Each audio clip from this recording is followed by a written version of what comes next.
अस्सलामुअलैकुम नाजरीन, welcome to आवाज़ हकीकत।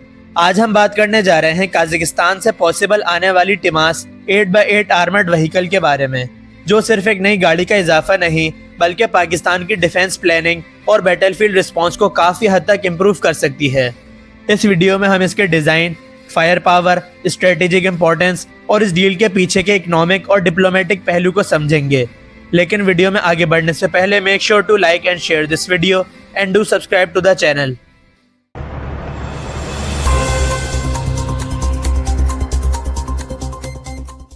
नाजरीन, सबसे पहले समझते हैं कि टिमास व्हीकल असल में है क्या। ये एक 8x8 आर्मर्ड फाइटिंग व्हीकल है।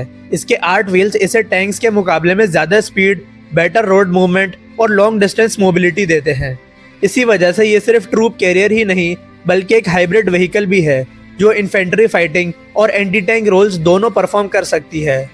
अगर इसके डिज़ाइन को डिटेल में देखें तो ये एक मल्टी कंट्री कोलैबोरेशन का रिजल्ट है, जहां इसका बेस तुर्किश आर्मा व्हीकल पर बेस्ड है, जो पहले से एक रिलायबल प्लेटफॉर्म माना जाता है।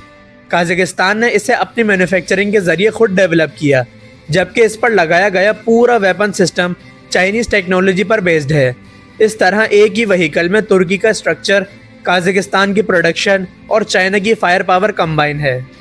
इसकी फायर पावर की बात करें तो ये व्हीकल चाइनीज़ कंपनी नोरिंको के एडवांस EU4 टरिक से इक्विप्ड होती है, जिसमें 100 मिलीमीटर की मेन गन दी गई है जो बंकर्स और फोर्टिफाइड स्ट्रक्चर्स को इफेक्टिवली डिस्ट्रॉय कर सकती है।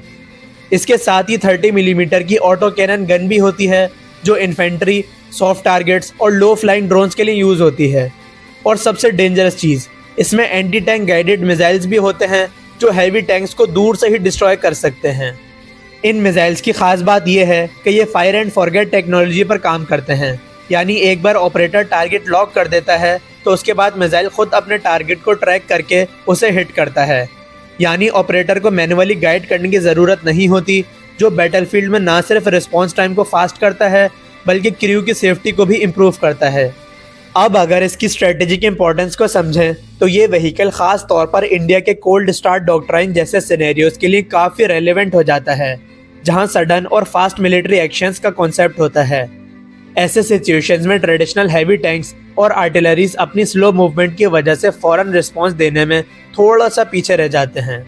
यहीं पर टिमास व्हीकल अपनी असल वैल्यू शो करती है, क्योंकि ये रोड्स पर हाई स्पीड से मूव करते हुए बहुत ही कम वक्त में किसी भी फ्रंट पर डिप्लॉय की जा सकती है। वहां पहुंचकर ये अपनी 100 मिलीमीटर की मेन गन के साथ एक लाइट टैंक जैसा रोल प्ले करती है, जो रैपिड रिस्पॉन्स के लिए बहुत यूज़फुल है। इसी वजह से इसे पहियों पर चलने वाला टैंक भी कहा जाता है, जो एक तरफ अच्छी फायर पावर प्रोवाइड करता है और दूसरी तरफ सोल्जर्स को भी सेफली ट्रांसपोर्ट करता है। इसके अंदर तकरीबन 10 सोल्जर बैठकर मूव कर सकते हैं और बैटलफील्ड तक महफूज तरीके से पहुंच सकते हैं। प्रोटेक्शन के हवाले से भी ये व्हीकल मॉडर्न आर्मर से इक्विप्ड है, जिसे माइंस और IED अटैक से बचाव के लिए डिज़ाइन किया गया है। ये हाई प्रोटेक्शन सोल्जर्स की सेफ्टी के लिए बहुत इंपॉर्टेंट है। पाकिस्तान आर्मी के बेड़े में अब तक ऐसा कोई व्हीकल मौजूद नहीं था जो एक साथ इतनी हैवी फायर पावर भी रखता हो और सोल्जर्स को भी महफूज तरीके से बैटलफील्ड तक ले जाता हो। ये व्हीकल ख़ास तौर पर KPK के दुश्वार गुजार इलाकों, पहाड़ों और बलूचिस्तान के सहराओं में गेम चेंजर साबित हो सकता है। अब अगर बात करें इस डील के इकोनॉमिक और डिप्लोमेटिक पहलू की, तो यहाँ एक इम्पोर्टेंट सवाल उठा कि पाकिस्तान जो खुद हमजा और वाइपर जैसी इन्फेंट्री फाइटिंग व्हीकल्स डेवलप कर सकता है, तो फिर काज़ाकिस्तान से ये सिस्टम क्यों ले रहा है। इसका पॉसिबल जवाब डिफेंस मार्केट्स के बार्टर ट्रेड या एक्सचेंज डील के कॉन्सेप्ट में मिलता है, जहाँ डायरेक्ट कैश पेमेंट के बजाय दोनों कंट्रीज आपस में डिफेंस इक्विपमेंट का एक्सचेंज करती हैं। इसी कॉन्टेक्स्ट में रिपोर्ट्स ये सजेस्ट करती हैं कि काज़ाकिस्तान पाकिस्तान से GF-17 ब्लॉक 3 जेट्स या फिर शापर सीरीज के ड्रोन्स हासिल कर रहा है, जबकि बदले में पाकिस्तान उनसे ये जदीद व्हीकल्स ले रहा है। ऐसी डील से पाकिस्तान के लिए फॉरेन एक्सचेंज की अच्छी सेविंग्स भी मुमकिन होती है। ऑफिशियल तौर पर इस डील की साइनिंग की रिपोर्ट्स कजाक प्रेसिडेंट के पाकिस्तान के दौरे के दौरान सामने आई थी, लेकिन व्हीकल्स की एग्जैक्ट क्वांटिटी अभी तक डिस्क्लोज नहीं की गई। अलबत्ता ये क्लियर है कि नोरिंको का EU4 टरेट और fire and forget missile system इस व्हीकल का हिस्सा होंगे, जो इसे बैटलफील्ड में एक स्ट्रॉन्ग और इफेक्टिव प्लेटफॉर्म बनाते हैं, जिससे ये आसानी से डिफरेंट टाइप के टारगेट्स को ईजिली हैंडल कर सकता है। नाजरीन, टिमास 8x8 आर्मर्ड व्हीकल पाकिस्तान की डिफेंस स्ट्रेटजी में स्पीड, प्रोटेक्शन और फायर पावर का एक स्ट्रॉन्ग कॉम्बिनेशन है। इससे पाकिस्तान आर्मी को रैपिड रिस्पॉन्स और ट्रूप्स की सेफ मोबिलिटी मिलती है, जो मॉडर्न बैटलफील्ड में एक वैल्यूएबल एडवांटेज प्रोवाइड करती है।